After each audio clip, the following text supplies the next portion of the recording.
continuar aqui a resposta a essa mentira do Rafael Pablo, usando livros católicos para degrinir a nossa fé. Claro que está lendo de forma distorcida, claro, né? Olha só, Purgatório, parte 2. Teologia, meu nome é Rafael Pablo e hoje então nós vamos para os argumentos finais sobre a existência ou não do purgatório. Se você não assistiu o primeiro vídeo, a minha dica para você é parar este vídeo, ir lá assistir primeiro o primeiro vídeo e depois retornar aqui, ok? Por quê? Porque lá nós temos diversos argumentos. Simples, eu vi todo o primeiro vídeo, entanto que preguei em cima. É uma patifaria, uma mentira, certo? Simples de entender isso. O outro já vai ser pior. Que já foram debatidos e rebatidos. Então, se você assistir esse vídeo e não tiver um argumento aqui, possa ser que esteja nesse primeiro vídeo, ok? Os livros que eu estou utilizando para fazer a argumentação a favor do purgatório e as argumentações contra o purgatório são esses daqui. A favor do purgatório nós temos esse daqui, está na Bíblia, os versículos católicos do David Armstrong, 95 passagens bíblicas que fundamentam a doutrina católica, ok? Pela editora Classica Liber, como é que é o nome disso aqui? Eu sempre... Classica Liber, alguma coisa assim. E o que eu estou utilizando com os contra-argumentos é esse daqui, Inovações do Romanismo em Ordem Cronológica, do Carlos Collett, da editora Paracletos, ok? Muito bem, não são só esses dois livros que eu estou utilizando, mas esses dois livros aqui são a base da minha argumentação. Eu pensei que a base era escritura. Então, como você quer defender a tese, pensei que você ia defender na escritura, pô, não é só na escritura. Você está usando livros católicos da forma tendenciosa para negar o purgatório, que vocês dizem que é a invenção da Idade Média. É mentira, meu querido. Os primeiros cristãos já acreditavam. Lá do tempo de Paulo, já se acreditavam no purgatório. Como aqui, só para introduzir, que ele não vai usar versículo bíblico, né? Olha só.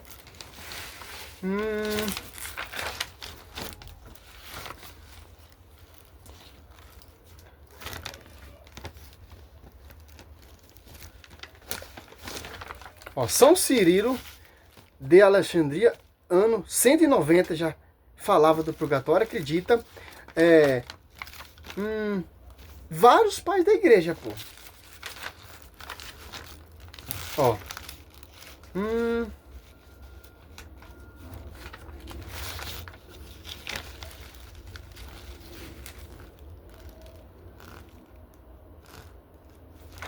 Fala outro pai da igreja citando aqui, ó.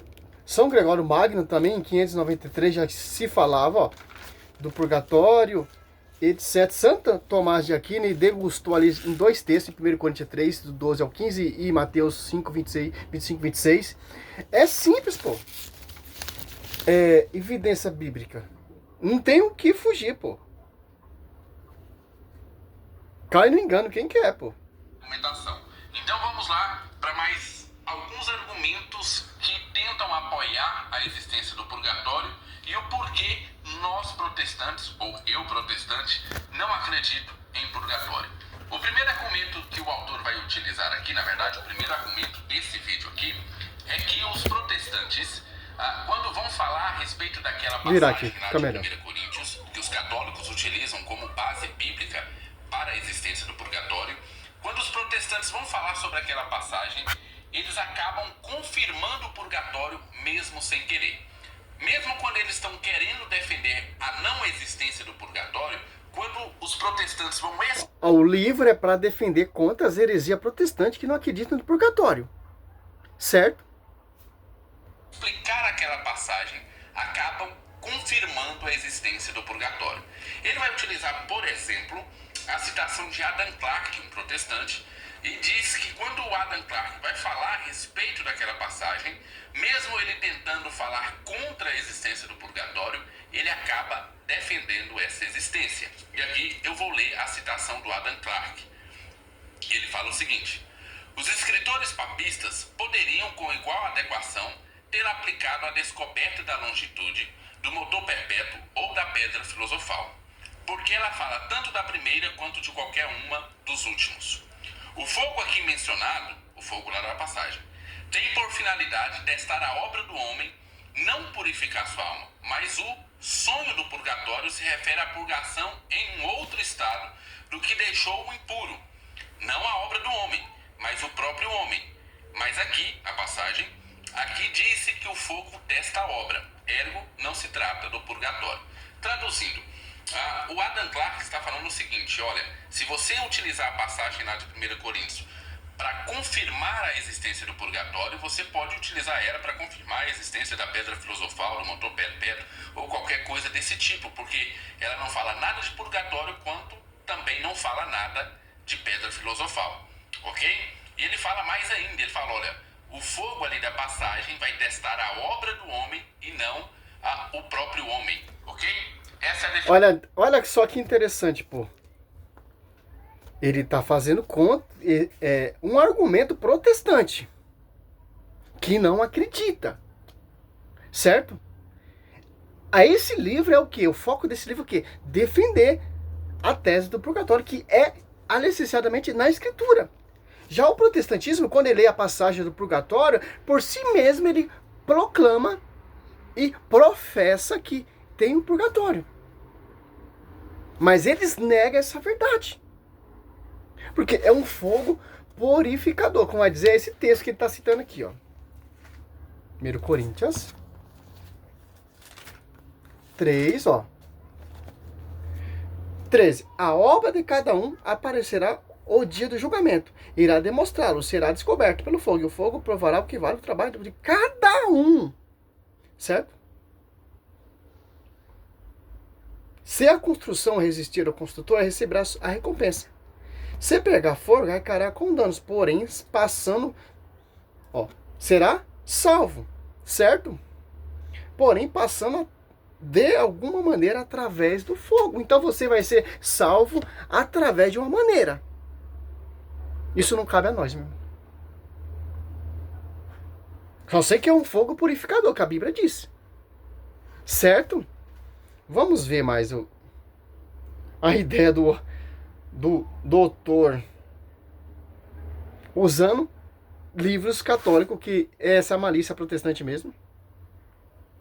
Homem e não o próprio homem, ok? Essa é a defesa do Adam Clarke. E eu confesso que eu fiquei um pouco confuso com essa argumentação desse livro aqui, porque o autor não disse onde o Adam Clarke, aqui nessa passagem que eu acabei de ler, confirma a existência do purgatório. Ele fala que os protestantes, ao defender a não existência, acabam confirmando a existência do purgatório. Mas ele não... Então, ele está explicando porque o protestante não acredita. E mesmo citando o texto. Essa é a ideia. Mas aonde não está provando, etc., a existência do purgatório? Não, ele está mostrando porque o protestante não acredita. Protestantes, né? Aqui ele já vai fazer uma doutrina. Explica onde Adam Clarke aqui defendeu a existência do purgatório. Então, sinceramente, nesse argumento aqui, eu nem vi nenhum propósito, nenhuma lógica. Afinal, Adam Clarke não está defendendo a existência do purgatório e ele também não me disse onde o Adam Clarke aqui caiu em contradição. Mais um argumento do Dave Armstrong para a existência. Sabe que eu... Você tem que ler o livro todo para entender do que se está se tratando, do que se está se referindo. O cara cata um pedaço do texto que agrega ele e faz doutrina de acordo com o que eles fazem com a Escritura. Sem pé e sem cabeça esses doutores, pô. Eles inventam, eles têm as suas manobras, sabe Deus quem inspira esses caras, pô. Mas vamos aqui que eu não vou seguir tudo esse vídeo porque dá dor de barriga, pô. Do purgatório, na verdade, esse não é bem um argumento, é uma defesa do ataque protestante. Segundo Dave Armstrong, Matthew Henry, ao escrever sobre a criação do purgatório, diz que o purgatório foi criado somente na Idade Média e mesmo assim ele só foi criado porque existiam pessoas poderosas na igreja que não queriam largar o seu pecado, mas também não queria que os papas falassem que ele iria para o inferno. Então, a Igreja Católica criou o purgatório para dizer para essas pessoas que eles não precisavam largar totalmente os seus pecados, principalmente o pecado ali da luxúria e tal, porque quando eles morressem, eles poderiam... Não, a igreja não criou, meu querido. Não, a igreja não criou. O dogma já está aqui na escritura. Foi reconhecido pela igreja.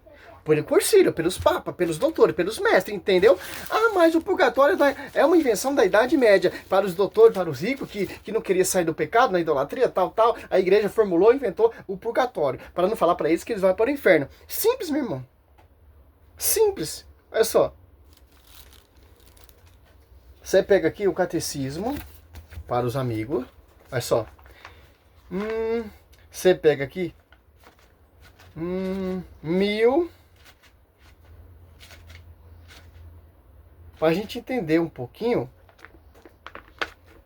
Esse catecismo é novo. 1032. Purificação final. Ó, este ensinamento apoia-se também na prática da oração pelos defuntos, da qual já a Sagrada Escritura fala.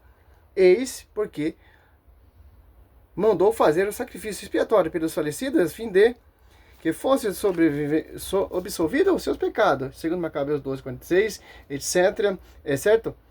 Os primeiros tempos, a igreja honrou a memória dos defuntos, oferecendo sufrágio em favor, em especial ao sacrifício eucarístico, a fim de que purifica eles possam chegar à visão beatífica de Deus. A igreja recomenda também as esmolas, a indulgência e as obras de penitência em favor dos defuntos. Olha só. 1031. A igreja denomina purgatório esta purificação final dos eleitos. Que é com... O cara tá em pecado. O cara tá na prostituição. O fim do cara, o destino do cara é simples, pô. É o inferno. Mas a pessoa toma uma vida de santidade, de obediência. Vai para o inferno? Não, vai passar por esse fogo, porque ele não chegou a 100% a beatífica de santidade. Não queira catar o texto, livros católicos, edições católicas para degrinir, meu irmão. A igreja é misericordiosa, pô. Se um homem tá lá com o pecado da prostituição, se arrependeu, pô. Você julga muito, pô. Olha só. Que fala sobre o purgatório, ó. A igreja formulou a doutrina da fé relativa ao purgatório, sobretudo nos concílios de Florença e de Trento. 2 concílios, certo, meu querido? Não é uma bagunça, uma baderna que você tá explicando aí. Essas referências a certos textos da Escritura. A tradição da igreja fala de um fogo purificador, pô. Olha só, pô.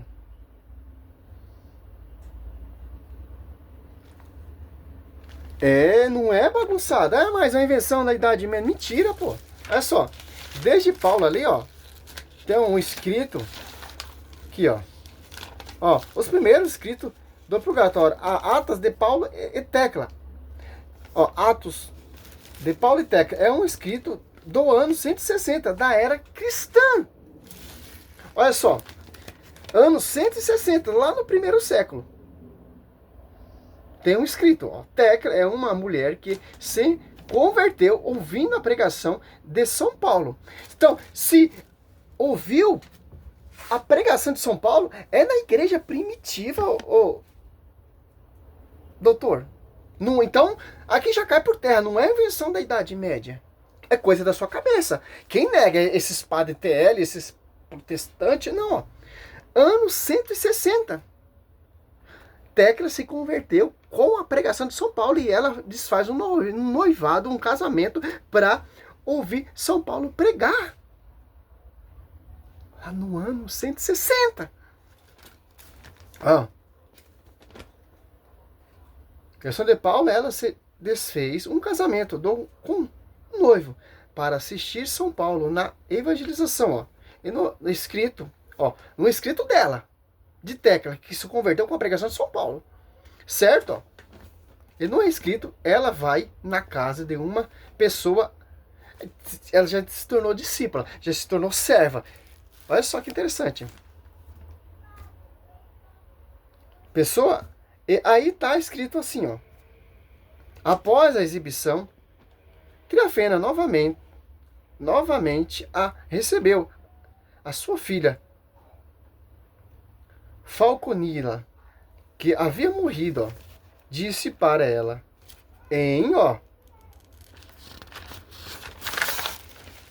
sonho, mãe, deveria receber essa estrangeira. Quem? Tecla, como a mim,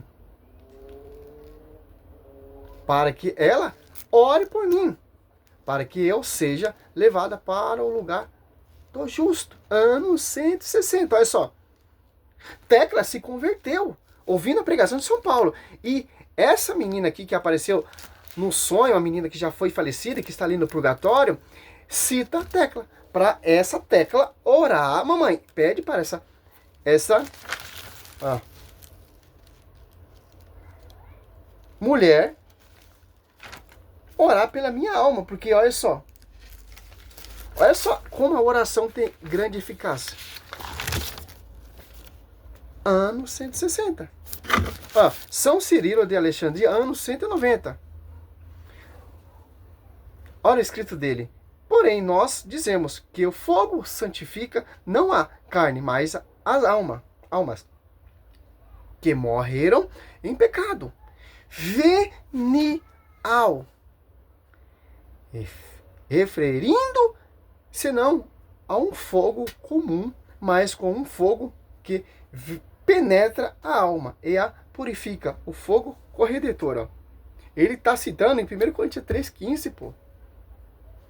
O cara vai catar esse livro católico, vai fazer aquele angu, aquela farofa, tá ligado?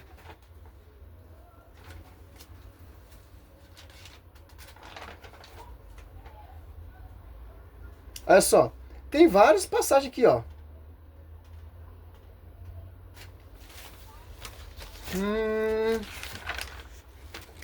Santo Tomás de Aquino também cita.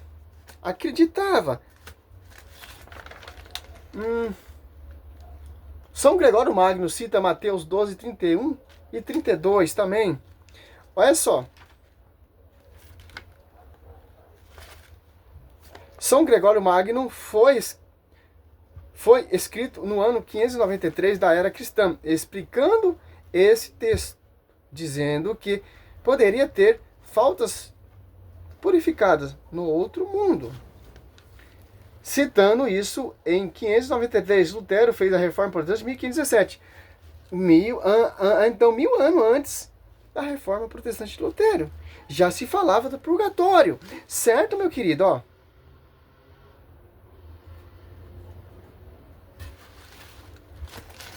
Então, Rafael Paulo, pelo amor de Deus, pô.